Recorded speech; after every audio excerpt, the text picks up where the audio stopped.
Hello and welcome to Desert Island Flicks with Pearl and Dean. I'm Catherine Ferguson and I'm delighted to be joined today by the CEO of Manning Gottlieb, Tim Pearson. Welcome, It's a pleasure to be here. Thank you for having me. So looking forward to hearing which films you take with you to the desert island. Let's start with your childhood favourite.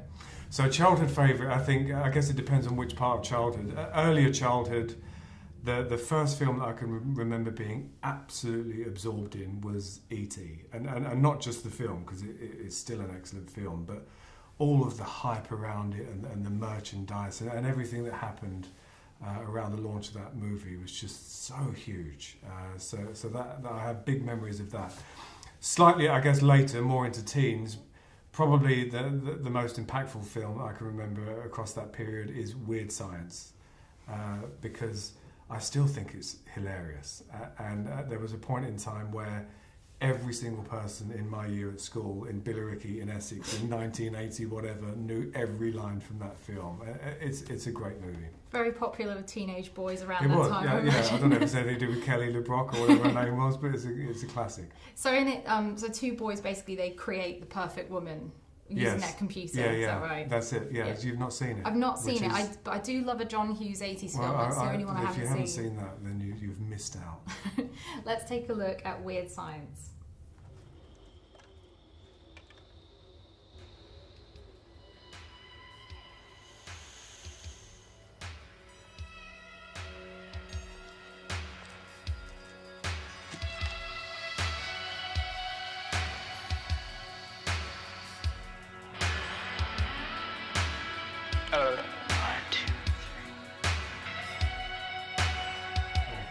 So I think you can see from that clip that it's an absolute classic, and I hear you've just told me that they're about to remake the movie, which I didn't know. I hope not. But how can you create something as brilliant as that? Exactly. So for your next film, how about your favourite cult classic?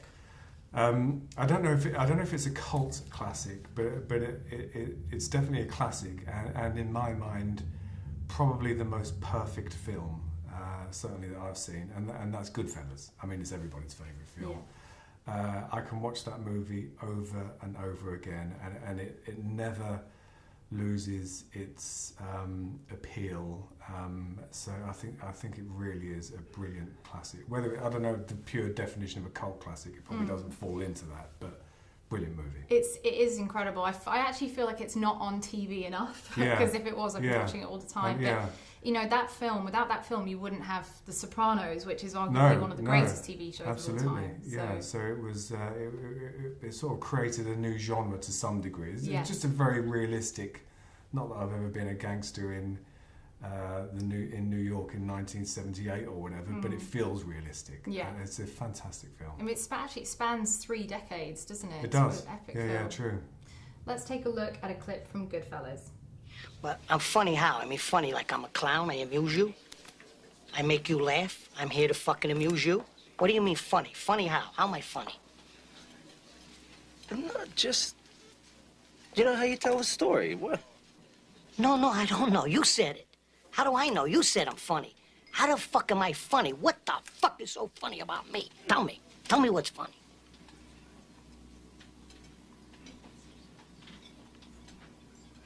Get the fuck out of here, Tommy. You motherfucker! I almost had him. So I think everybody can probably remember the first time they saw that scene, particularly, and the impact that it had on them. I mean, it's brilliant. But the great thing about Goodfellas is there are dozens of classic scenes like that, all stitched together to create this thing of beauty. That particular scene, I remember the first time I watched it. I was probably a bit too young to watch it, and it goes from like drama to comedy to horror in like the space and of that's 5 what I minutes. mean. I think the film does have a bit of everything in it. It's dark, it's light, it's got it all. It really is good. I'm going to watch it again this weekend now. But I'd watch Weird Science first. Oh, well, yeah. Right, so third and final film. How about your favourite guilty pleasure?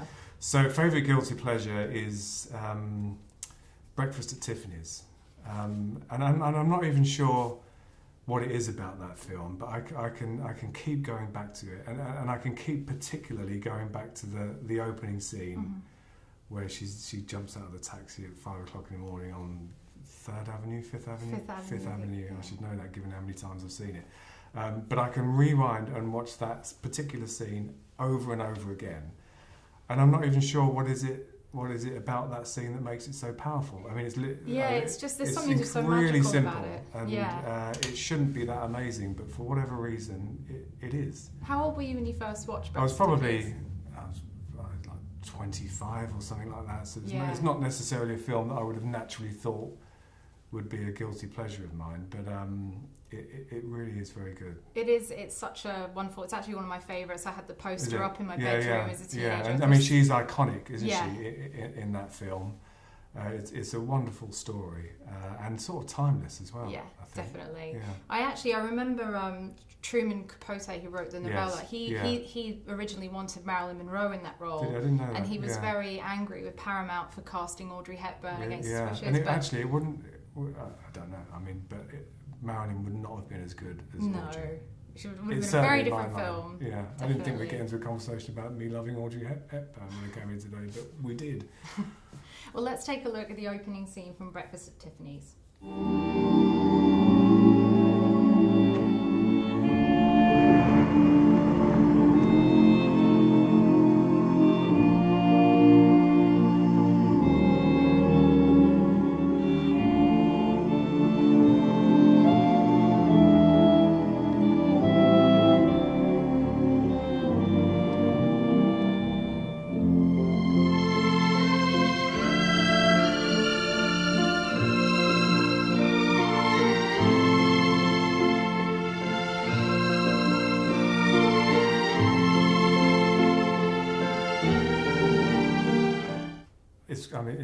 Look at it. It's almost artwork.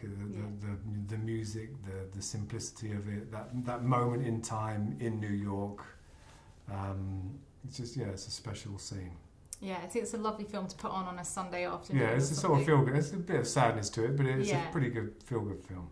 Another one to my list of ones to watch. Yeah, well, you've got a lot to watch here. Just looking ahead at the film slate for 2019, it's shaping up to be an absolutely epic year. But you'll be on the desert island, so you won't get to watch anything. Which film will you be most sad to be missing out on? I would be very sad to miss Once Upon a Time in Hollywood. So that will be Tarantino's 9th film, I think. Yes. With Brad Pitt. And Leo DiCaprio, Margot Robbie, and Sharon Tate. Yeah. So I mean, what more does anyone want in a film? And I think it's probably the first time Leo and Brad Pitt have been in a movie together. I think so. I think they've produced things together, but it's the first time they've been on screen. I think Tarantino's actually assembled this completely extraordinary cast. Well, it does, and from what I mean. There isn't that much available around this movie as yet, but from what I've read about it, it's the backdrop is the sort of helter-skelter situation over in LA in 1969 or whatever. So an interesting period in time with a fantastic cast and obviously Tarantino movies. So if I don't get to see that, I'll be gutted. I'm really looking forward to that as well. That is coming out in July 2019. So cool. Looking forward to that. Right. So very important question. Yes. What is your favourite cinema concession? It's easy. It's Revels. I can't go to the cinema without a bag of Revels or buy a bag of Revels. There's just so many surprises in that one little bag. Well, even the coffee ones. Even the coffee ones. Well, I have a surprise for you. We happen to have a bag of Revels for you and some cinema tickets. Oh, that's great. Tim, it's been an absolute pleasure. It's been a pleasure to come here. So thank you so much for being our guest. Thank you so much. We will see you soon. Thank you. And thanks to the Revels too. You're welcome.